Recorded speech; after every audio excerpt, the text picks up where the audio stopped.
My husband Christopher and I have been married for 30 years and have 2 children. We have built a strong and lasting marriage filled with countless memories and shared experiences.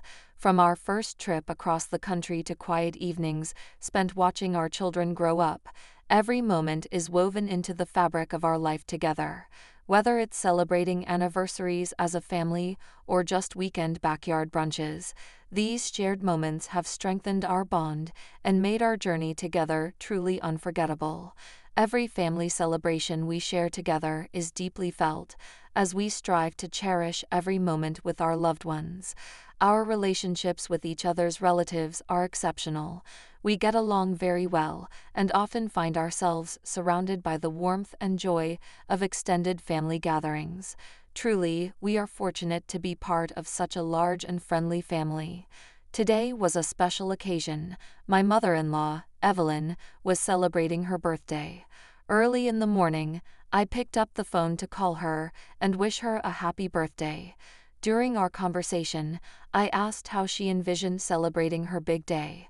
Evelyn shared that what she would most like to see is as many family members gathered together as possible. Family has always been the cornerstone of happiness for her, and moments like this reminded her of the bonds that unite everyone. She often said that seeing her children and grandchildren united under one roof gave her great joy and fulfillment. It wasn't just a celebration, it was a way to reaffirm the love and bond that defined our family. Inspired by her heartfelt desire, Christopher and I spent some time discussing how to make the day unforgettable. In the end, we decided to book a VIP table at one of our favorite high-end restaurants. Although it was quite expensive, we are a sentimental couple who prioritize creating meaningful and memorable moments. For us, events like this are worth every penny. We sent out invitations to almost all relatives and close family friends so that no one was left out of the celebration. After coordinating the logistics, we set the party time for 5:00 p.m. As the clock approached the appointed hour, excitement was building in the air, and we began to prepare. I selected a flowing white dress from my closet and carefully applied my makeup, striving to look my best for such an occasion. Just as we were finishing getting ready, Christopher's parents came to pick us up. We greeted them warmly, exchanging hugs and smiles. I hugged Evelyn, congratulating her again, and my father-in-law, Henry, took a moment to compliment my appearance. Henry's compliment was not something I brushed off lightly. It stood out because it was deeply personal and sincere, unlike the casual remarks I was used to hearing. In that moment, his words seemed to acknowledge me in a way that didn't go unnoticed, and I felt truly seen and appreciated. It was genuine, and I responded with kind words about his appearance. It wasn't just politics. Henry looked distinguished and impeccably dressed. Even in his mid-50s, he remained slim and trim. His luxurious classic suit, neatly styled gray hair, and clean-shaven face gave him a sophisticated charm that was hard to miss. As we drove to the restaurant, I furtively glanced at him, fascinated by his aura, but trying not to let anyone notice my wandering thoughts. When we arrived at the venue, the party started with palpable excitement. The restaurant staff had done their best, organizing a sumptuous table that couldn't be described as anything but impressive.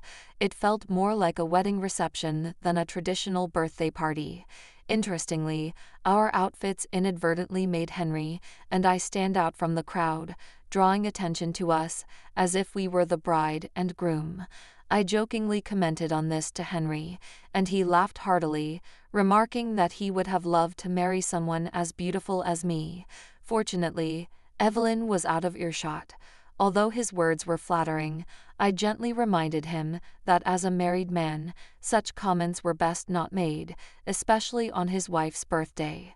The restaurant has a special smoking room, but I always preferred to go out into the fresh air when I smoked. As I stood alone, enjoying the crisp evening breeze, I was unexpectedly joined by Henry. His demeanor was uncharacteristically vulnerable as he began to share deeply personal experiences. He confessed that he had always found me fascinating and admitted that his marriage to Evelyn had been strained for years. There was no real love in their relationship, he said, and it had become a partnership held solely for appearances' sake. He revealed that they had thought about divorce for a long time, but had never decided on it out of concern for Christopher. Henry's confession left me stunned. As he gently placed his hands on my shoulders, his eyes met mine, and he said he was proud of the way his son had approached choosing a wife.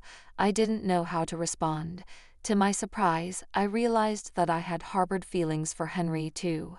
His maturity, intelligence, and polished demeanor had always set him apart, and at that moment my admiration for him overrode my sense of propriety. Though I knew with every fiber of my being that this was crossing an unspoken boundary, emotion overcame logic. I reciprocated his feelings, but I made it clear that this moment should remain a secret, limited to one day only. Under the cover of privacy, we shared an intimate moment, allowing our hidden desires to override societal norms. Afterward, we settled down and joined the others at the table, blending seamlessly into the celebration, as if nothing had happened. The evening continued with laughter, toasts, and heartfelt conversations, but the memories of that fleeting encounter never left me. If this story resonated with you, please give it a like and subscribe to the newsletter for more thought-provoking and powerful stories.